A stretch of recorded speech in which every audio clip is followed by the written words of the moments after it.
this course last week, and so we took a lot of questions that were asked there, and we just put together a document. So you might find that your questions are answered towards the end.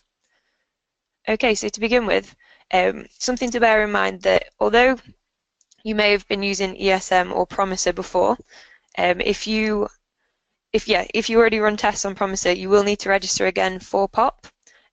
So the way to do that is as follows. You need to complete the on-screen testing declaration form and email the completed form to account services. Now that will either be examsofficers@pearson.com or work-based learning customer service at pearson.com. It depends on what sort of section of the business you fall into. And your account specialist will create the testing account for you. Now I'll just give you a quick show of where to find this. Right, so if you go to the qualifications.pearson.com website, and then you see the little search bar in the top right hand corner. If you can type in Promiser to POP, click enter, and you can see that your first search result is moving from Promiser ESM to Pearson on-screen platform POP. Click into that. Now this page has a lot of fantastic information. It has details about why we're moving to POP, why we're making the change, support and guidance, and it has all the different sort of instructions as to where to book your on-screen tests, to book into any training. It has the offline mode, which we'll be discussing today, and also the LAN mode up there. But this is the section that we're most interested in. So on here, you can see under support and guidance, there's a little thing that says declaration form. Give the plus a tick, and you can see the form is here, the on-screen testing declaration form. So I've already got it up here, but this is what it looks like. So you just fill out your centre name, your centre number, and very important, if you are an assessor that uses multiple subsites or that you're registered against multiple subsites and will be testing on different ones, you need to make sure you include it on there. When we set up your account, there's a way of setting it up so that you just have one user account for all the different subsites. Again, you can see that on here. So that's what the on-screen declaration form looks like. Again, if you look on the second page, you can see where you might need to send it into. So your account specialist will get that account created for you. So like I say, if you already run tests on Promiser, you do still need to re-register because we need to create a completely new account for you. Okay, so what will happen once your account has been created, after you've sent in that form back to your into your account specialist, they'll create the account for you, and then they'll email you with your login and installation with your login details, so your username and password, and the installation details. In saying that, the installation guide and the user guide is actually attached to this training today, so you can find a copy of it on there. But if not, the qualifications.pearson.com website is the best place to go for it, really. So yeah, what you'll then need to do is pass on the installation guide to your IT technician. And we do recommend it goes to your IT purely because you need administrative rights before you can, well, you usually need administrative rights before you can make any changes on your works laptop. So that's why it'll go to them. And then once they've installed the software, if you reply to the initial email that they've sent to you with your account details, they'll book a demo test for you. Okay, so yeah, with the demo test, once you've responded to that email, we book it for you. If you could run the demo test and then give us an email back to let us know that you've completed it, and what we'll then do is set up your account so that you can make live test bookings. So we're going to do a quick question. Let me just launch it. Okay, it should be popping up on your screens in a minute.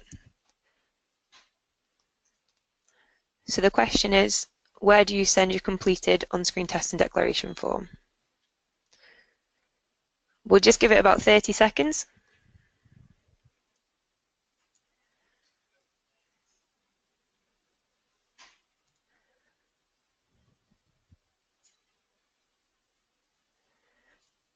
And another 10.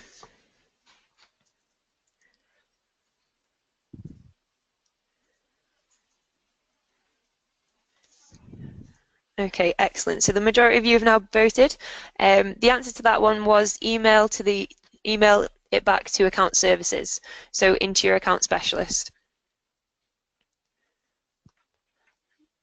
Okay, just going to go back to the test. Okay, so now what we're going to talk about is the installation. When it comes to this, the best thing, or the best way of doing it is to show you the installation guide. Now on here, again, you find it from the same place on the website. So again, you go to qualifications.pearson.com, you go up to the search bar in the top right hand corner, type in promise to pop, and it's the first search result. Scroll right down to the bottom past support and guidance, and then you can see here, right at the bottom, it says offline mode. Open that up, and on there you can see EOL POP offline installation guide, and then there's also the user guide.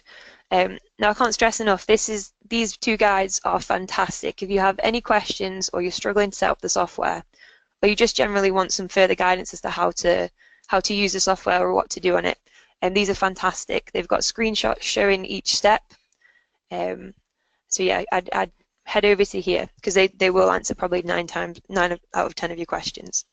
Okay, so if we go on to the installation guide, this is what it looks like.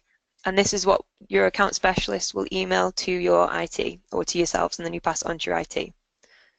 So you can see on here it has the minimum system requirements and the prerequisites that need to be installed before the software is installed. Head down a little bit further into the installation part, and I'll just highlight it so you can see.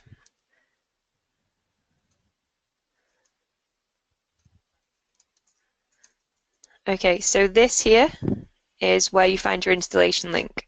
So for a single PC install, you can just click onto there.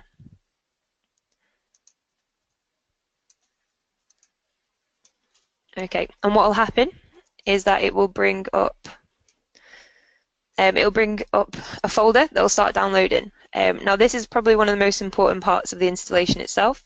So it'll download a zip folder, and as it says here, once downloaded, right-click on the zip folder from the pop-up menu and select Extract All. This is very important. So let me just go down and I'll just show you how to do that. So this is my desktop. You can see me right-clicking on the file at the top and click on Extract All. Yeah, that's fine. What I'm going to do is just extract it. And you can see it doing it now. And there we go. So this here is the POP Offline Dashboard installer. So I'm not going to show you how to do it now. I'm going to go back to the guide just because it takes a couple of minutes to get through. So you've seen that part. You've seen the extract all. Then it says open the folder that has just been extracted and double-click the the Pearson Offline POP .exe file to begin installation. What will happen is it will bring up this screen, and again I'll just highlight it so you can see. From here, you'll click on Install.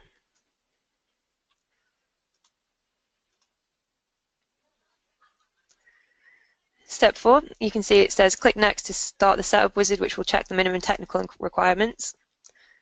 And again, these are all the screenshots as to what will happen when you go to install it. So you can see you click Next there. And what it will start to do, it will check your computer to see whether or not you have the prerequisites installed. So where it has all these big ticks here, user has admin rights, .NET Framework 4.5 is installed, and all the rest of them, it checks to see whether or not you have them. If not, you'll be prompted to install from there. Okay.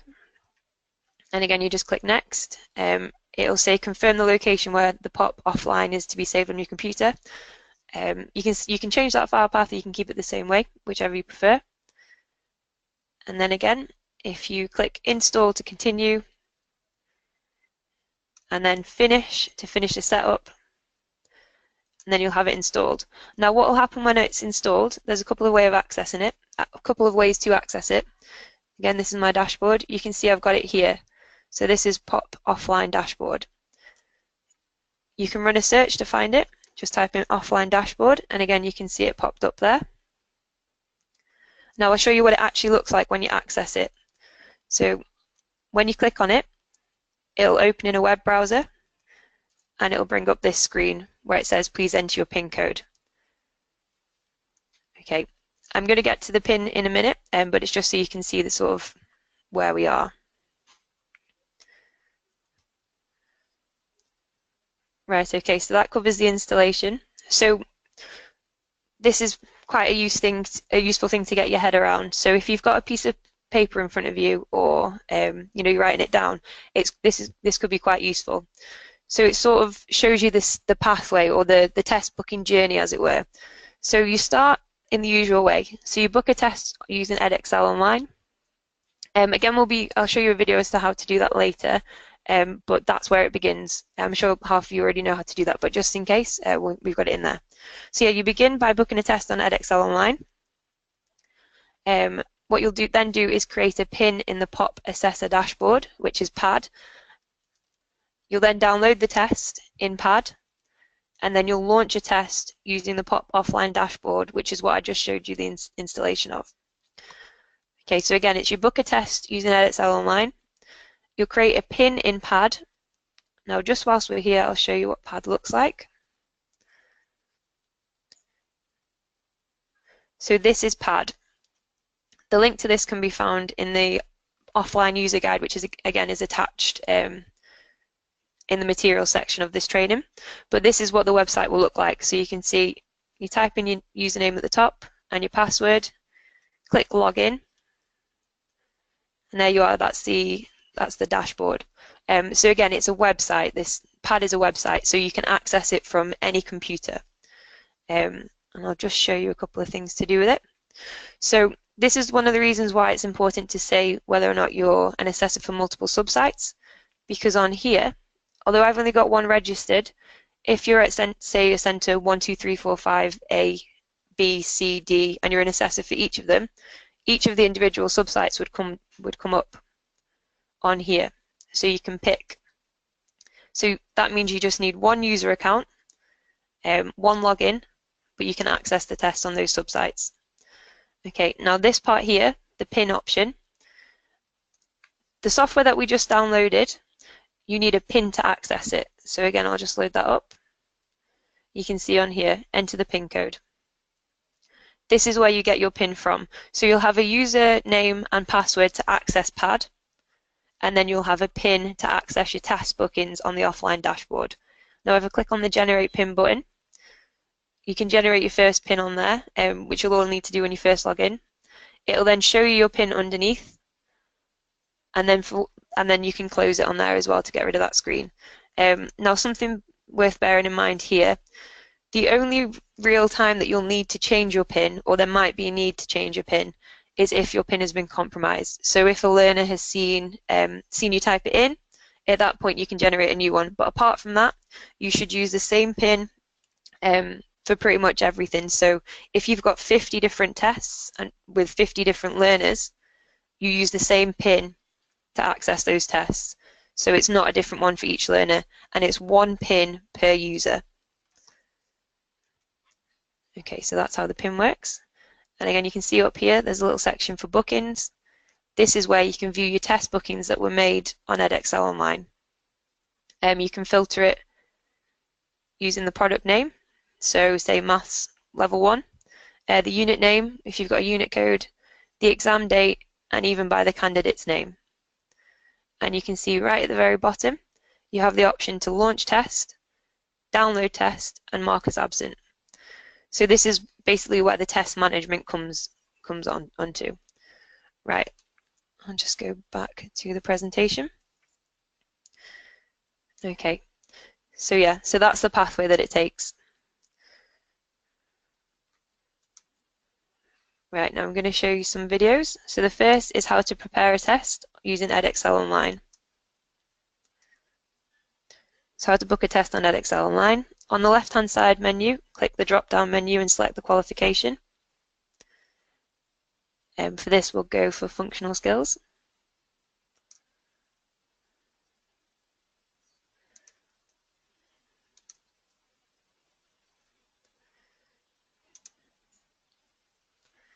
Okay, you're just going to go onto the tab, click on Book a Test.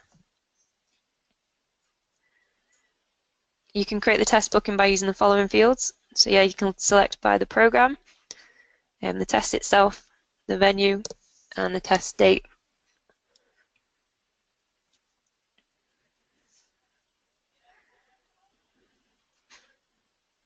Okay, so we're going to click on the test. So there we go, functional skills, English level 1 to 2. And yes, so you can see at the moment that there are two options available for each unit, one for Promiser and one for POP. That will go, so on the 26th of November, that's the absolute final date that you'll be able to use ESM. At that point, there's no more tests to be taken on there. So again, that cutoff date is the 26th of November. So just going to click on a date, enter the time.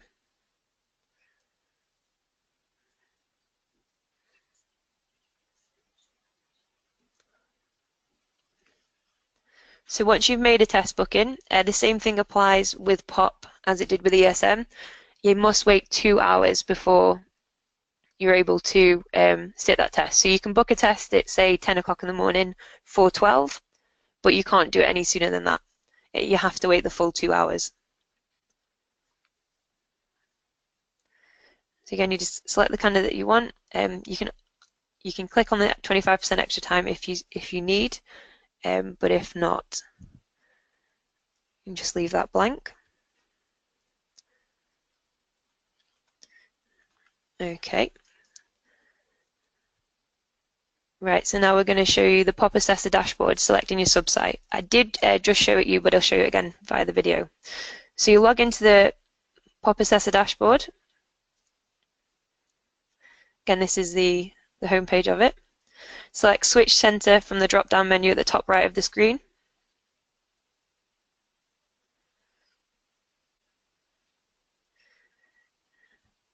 There we go. And so there you can see a list of 3. So you can tick between them.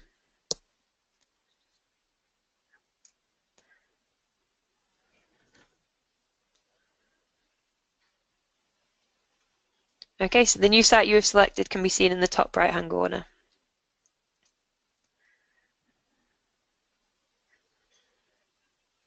So there you go, that's how to change subsite. And that won't apply to everyone, but for those that do, it's fairly straightforward. It's just literally clicking on that top in the top corner and then going for it. Okay, so now showing you how to prepare a test on PAD. Right, so again, this is, how to create a POP offline pin rather. So you log in, enter username and password to log into into PAD.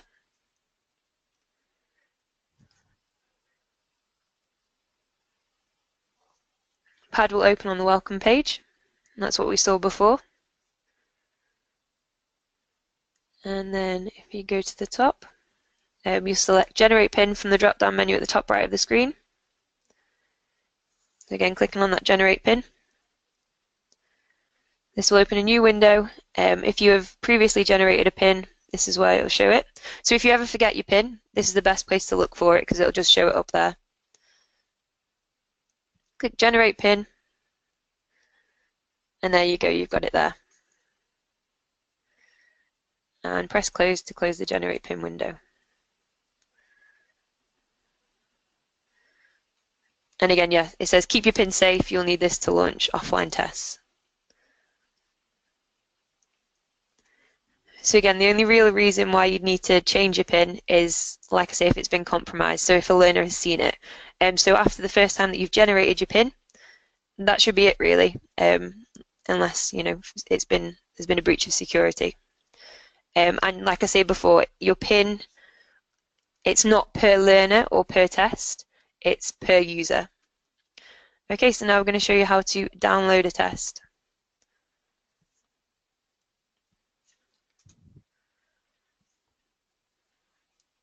So again, you're going to log in using the PAD website, enter username and password to log in. And it takes you to the home page. If you're on subsites, select the relevant subsite before you click on the bookings button. Go to bookings in the top right hand corner. And from here, you can use the filters at the top to locate your test. So yeah, you can change the date and click enter to search. Tick the box to the left of the relevant test, and from there you can click download.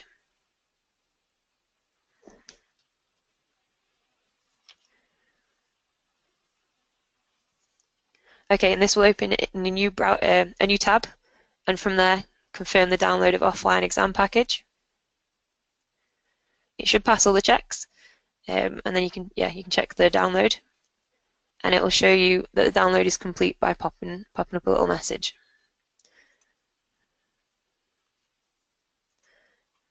Okay, so there's that.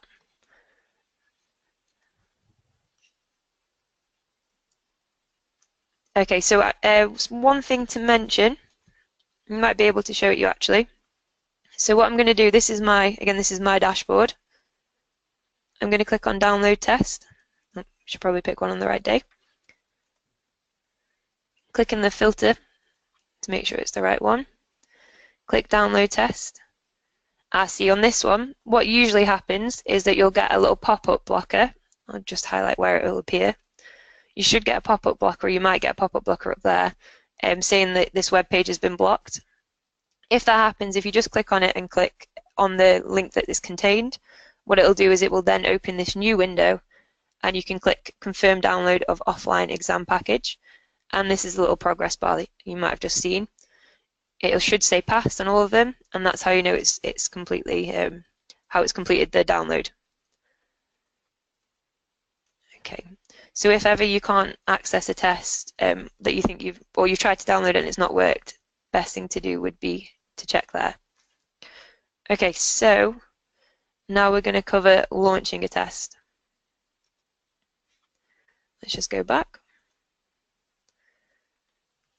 So you launch a test using Pop Offline. So that's what I showed you the installation of before. Okay, and you can see on here it's saying you can search for it by going to a specific file. It's found in the Pearson folder, and it's called Offline Dashboard. You can also find it just by searching. So yeah, it will bring it up. This is the pin that you need to access the offline dashboard. Click on login, and it'll bring up all the test bookings that you've downloaded.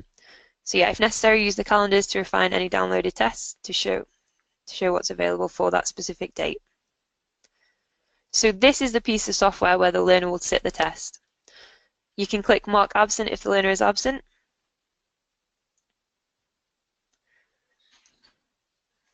And if you try to launch the test outside of the window, you will get an error message. So that window, you have 4 hours either side of the test booking. Same as with ESM. So that essentially gives you 8 hours to sit the test. Once you've ticked the declaration, click launch. And one thing to bear in mind as well, that declaration, that acts instead of an attendance register. So by clicking that declaration, you're saying that that learner is there. And then this page will then redirect you to the test.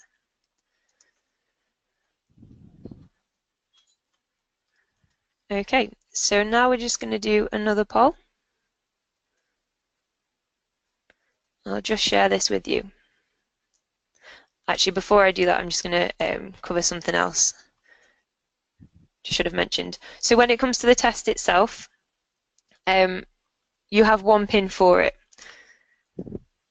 Now, if your pin has been compromised and you need to generate a new one, what you'll find is that when you try to launch the test that you've already got downloaded using your new pin, it won't work. So you have to download. If you generate a new pin, you then have to re-download the tests.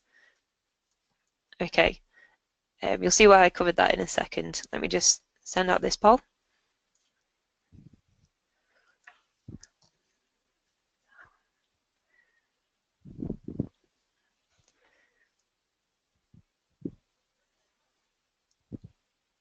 Okay, excellent. We'll just leave it up for another maybe 20 seconds.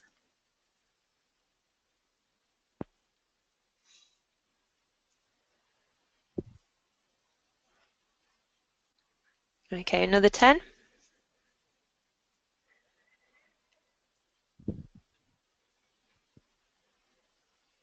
Okay, brilliant. So that's almost everyone that's voted.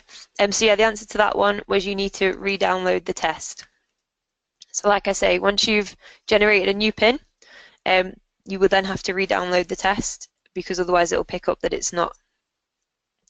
It'll pick up that it's an incorrect pin because it's still valid with the old one. So like I say, you have to re-download. Okay, and when it comes to uploading a test, so there's two options. So there's automatic or manual upload. And with automatic, what will happen is when you log back into the POP dashboard after completing the test and you have internet connection, a message will pop up and it will say, do you want to upload? You click on yes. The manual upload is that when you log into the POP dashboard, you have to go into the pending uploads and manually click press upload. It is set to, as the default setting, it's set to automatic. So as soon as you finish your test and you get back onto back to your center or back to somewhere with internet connection, as soon as you launch the offline platform, it will pop up with that message saying, do you want to upload the tests? Quite a handy feature. But I'll show you the video of it as well.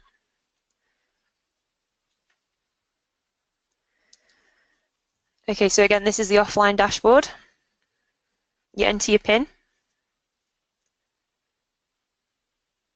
and press login. And as you can see, there are pending results to upload. Please click yes to upload, otherwise click no. So you click yes if you're connected to the internet.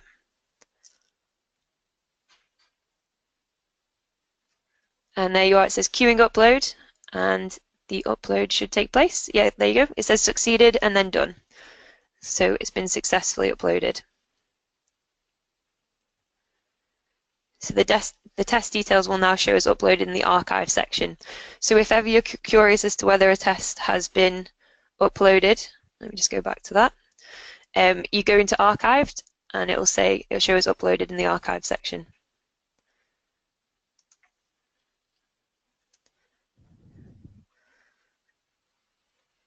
Okay, so I might just show you that as well on the offline dashboard just so you can have another look at it. Okay, so this is my offline dashboard. I'm entering my PIN. I click login. And as you can see, I've got 2 tests available. So from here, you can mark as absent. And I don't think there'll be anything in my archive section because I haven't actually uploaded any test results. But had I done, you can see on the left, you've got available at the top. They're the tests that you've got available to sit. And underneath, you've got archived. And that'll show you whether or not a test has been successfully uploaded.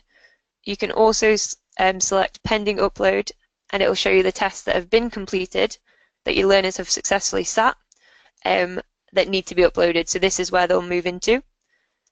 And again, you can see on the settings, it says, is auto uploaded? That's already ticked. So there's all your, and they're the pre-programmed settings. So it will automatically upload, or unless you change it to manual. Okay, just going to go back to the presentation.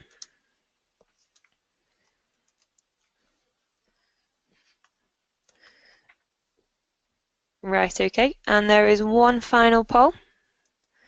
So I'll just launch that for you now. We'll have about 30 seconds with this one.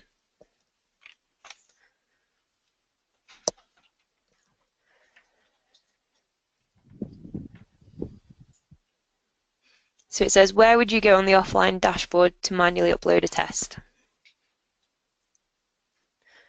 Just give it another 15 seconds or so.